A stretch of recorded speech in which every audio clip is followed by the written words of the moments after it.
think tank américain, le régime algérien n'a aucune légitimité et les élections ne sont pas une solution. Le Conseil de l'Atlantique a souligné que les élections législatives en Algérie, qui interviennent après 2 ans de protestations populaires, ne suffiront pas à résoudre la profonde impasse politique d'un régime manifestement illégitime. Dans un article analytique, André Ferrand, spécialiste de l'affaire et auteur du livre Le Rêve, écrit l'Algérien, à paraître cet été, a déclaré que le vote de samedi n'est que la dernière tentative de l'administration présidentielle. Abdelmadjid Tebboune en quête d'une légitimité qui lui manque cruellement. L'auteur de l'article a noté que s'il semblait que l'élection de Tebboune en décembre 2019 et le référendum constitutionnel de novembre dernier avaient conduit au résultat que lui et ses partisans des forces de sécurité en vigueur dans le pays avaient attendu, alors il est correct, cependant, pour dire que les taux élevés d'abstention et de protestation ont révélé l'énorme gouffre entre les Algériens et leurs dirigeants.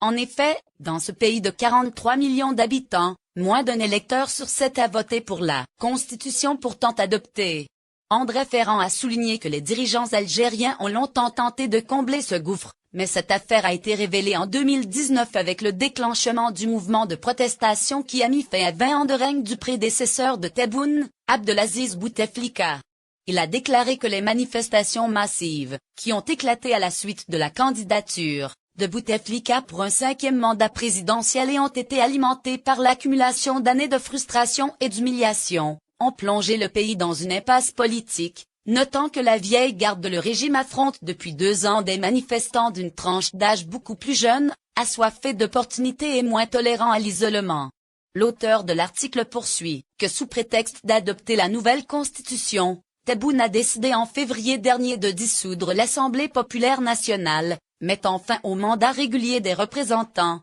qui durait depuis 5 ans il y a 1 an, expliquant que cette mesure est conforme à la prétendue campagne de réforme menée par les autorités pour courtiser les citoyens. Mécontents et sapant les appels à des réformes plus profondes. Il a noté que cette ruée vers la tenue d'élections contredit la vision du changement politique radical réclamé par la mobilité populaire depuis sa création, et il en va de même de la nouvelle constitution, qui maintient le déséquilibre de pouvoir de longue date entre l'exécutif et les autorités législatives, notant que pour ces raisons, de nombreux militants, annoncés d'Irak ont exprimé leur intention de boycotter les élections et de continuer à manifester. Il a ajouté que le chômage sévit toujours en Algérie, que les revenus pétroliers se sont effondrés et que les réserves de devises ont diminué, tandis que beaucoup sont frustrés par la gestion par le gouvernement de la pandémie de Covid-19, en particulier le retard dans la fourniture de vaccins, par rapport aux voisins du pays. L'analyste a souligné qu'au milieu de ces défis,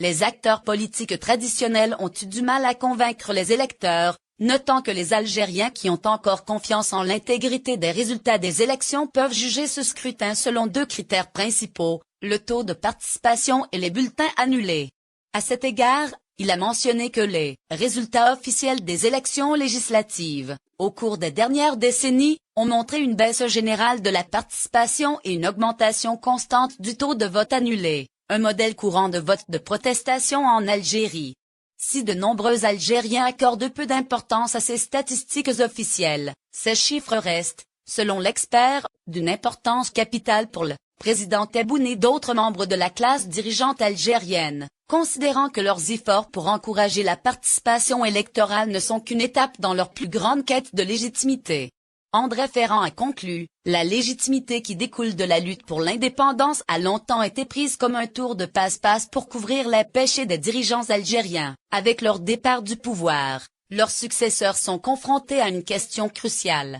Que pouvons-nous offrir aux Algériens aujourd'hui pour mériter leur fidélité? Bien qu'il s'agisse d'une question cruciale pour les perspectives à long terme du pays, elle ne trouvera pas de réponse lors des élections de cette semaine.